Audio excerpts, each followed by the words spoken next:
Hey guys, welcome once again on my channel, myself Sona and आज फिर से देखेंगे एक और नया टॉपिक और definitely related to law of attraction और हमारी मस्तिष्क की शक्तियाँ।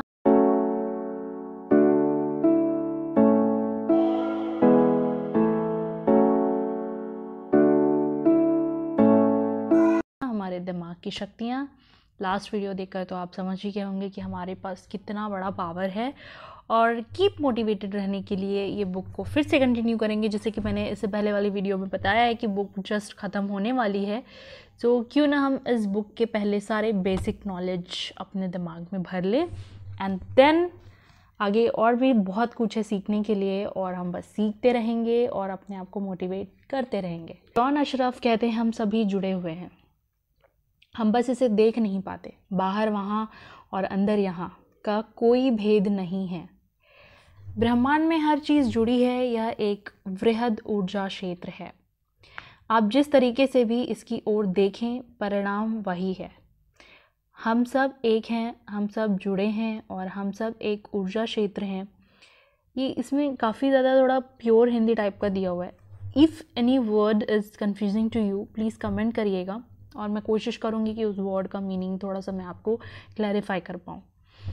एक विराट मस्तिष्क है और एक चेतना या एक रचनात्मक स्रोत का हिस्सा है। आप इसे चाहे जिस नाम से पुकारें, हम सब एक हैं। सबके एक होने के संदर्भ में अगर अब आप आकर्षण के नियम के बारे में सोचेंगे तो आप इसकी पूर्णता को देख पाएंगे। आप समझ जाएंगे कि किसी दूसरे के बारे में आपके नकारात्मक विचार लौटकर आप ही को क्यों नुकसान पहुंचाएंगे। हम एक हैं। जैसे कि लास्ट टाइम मैंने बताया था, जब आप किसी को ब्लेसिंग्स देते हैं तो ब्लेसिंग सिर्फ लेने वालों का फ़ायदा नहीं होता है, ब्लेसिंग्स देने वालों को भी उतनी ही पॉजिटिव एनर्जी मिलती है। तो आपको ब्लेसिंग्स देते रहना चाहिए ताकि आप भी अपनी लाइफ के हर क्षेत्र में ग्रो कर सकें। तो मैंने बताया था कि अगर आप ब्लेसिंग्स देने से इतना पावरफुल बनते हैं तो फिर अगर आप किसी को अभिशाप या श्राप दे रहे हो तब वही चीज़ उसको नहीं बल्कि आपको कितनी ज़्यादा नुकसान कर सकती है। तो इस तरह से हम एक चेन की तरह हर एक ह्यूमन एक दूसरे से जुड़ा हुआ है। आपको तब तक नुकसान नहीं पहुंचाया जा सकता जब तक कि आप उन नकारात्मक विचारों और भावनाओं को भेजकर उस नुकसान को अस्तित्व में ना लाएं।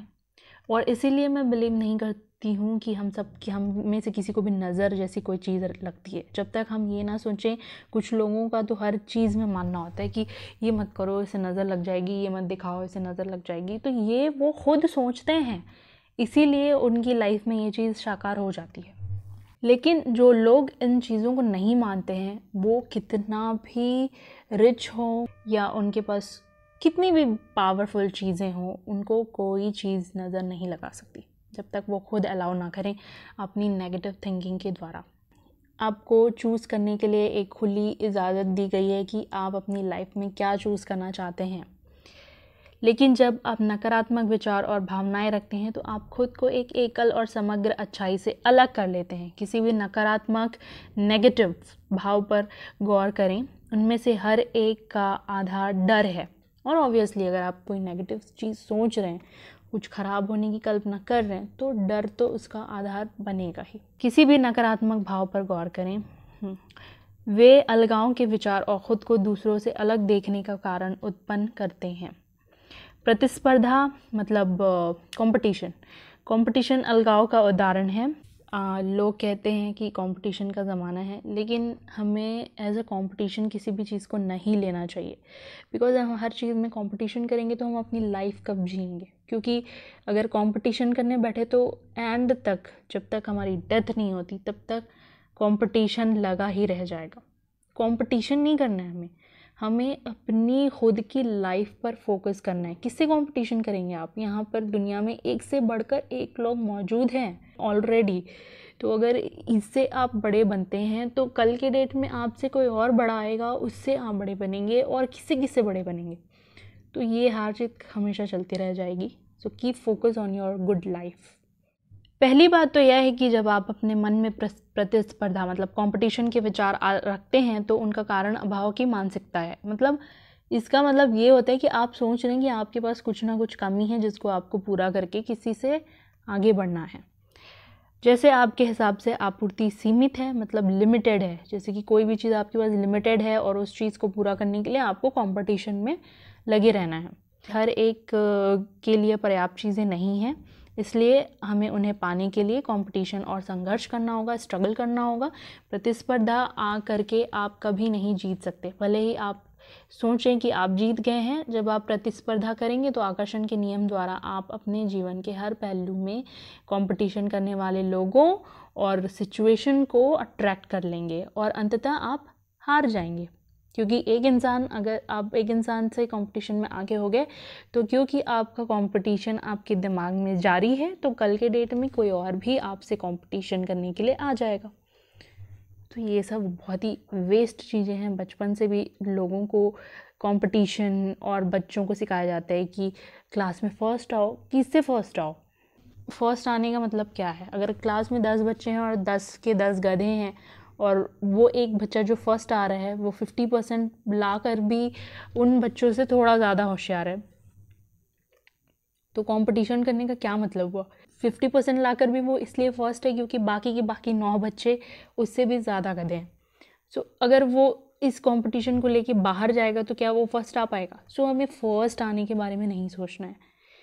आपको गुड एजुकेशन और क्वालिफिकेशन आपकी बेटर हो, बेटरमेंट, क्योंकि आपकी लाइफ ग्रोथ के लिए वो इम्पॉर्टेंट है।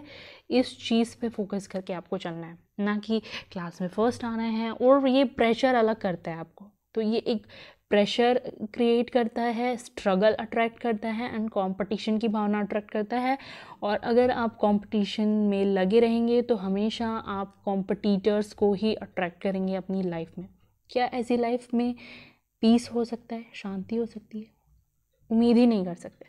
भले आपको लगे कि आप जीत गए हैं, लेकिन आप अपनी लाइफ को जिस हिसाब से जी रहे हैं उस हिसाब से देखा जाए तो आप हार जाएंगे। हम सब एक हैं, इसलिए जब आप कंपटीशन करते हैं तो आप खुद के खिलाफ कंपटीशन करते हैं, because we all are equal, we all are same. आपको कंपटीशन को अपने दिमाग से बाहर निकालना होगा और अपने मस्तिष्क को सृजनात्मक बनाना होगा, क्रिएटिविटी बनाना होगा अपने माइंड में, एक क्रिएटर बनना होगा।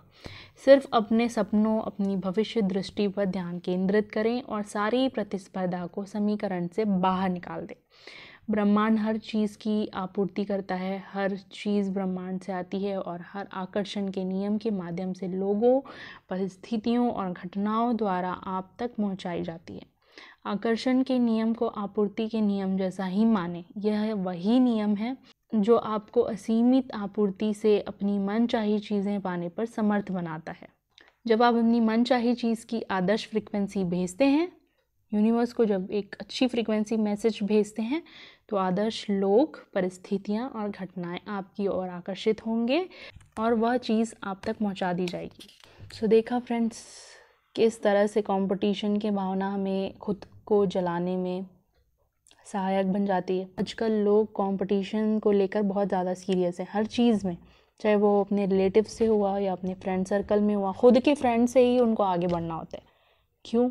अब वो काम करिए ना जो आपको खुशी दे और जिसमें आपकी सच्ची खुशी है। क्योंकि मैंने पहले के वीडियो में बताया कि हम इंसानों की सबकी पसंद सेम नहीं होती है। कंपटीशन करने का मतलब आप सामने वाले की जो पसंद है उससे और ज़्यादा कुछ लेकर आ रहे हैं, तो ये कंपटीशन हमेशा लगा रह जाएगा। सच्ची खुशी आपको कभी नहीं मिल पाएगी। So you have to find your true happiness and then you have to work on that through your mind. तो keep motivated, think positive and be happy always is a must, biggest part of the life. Bye bye guys.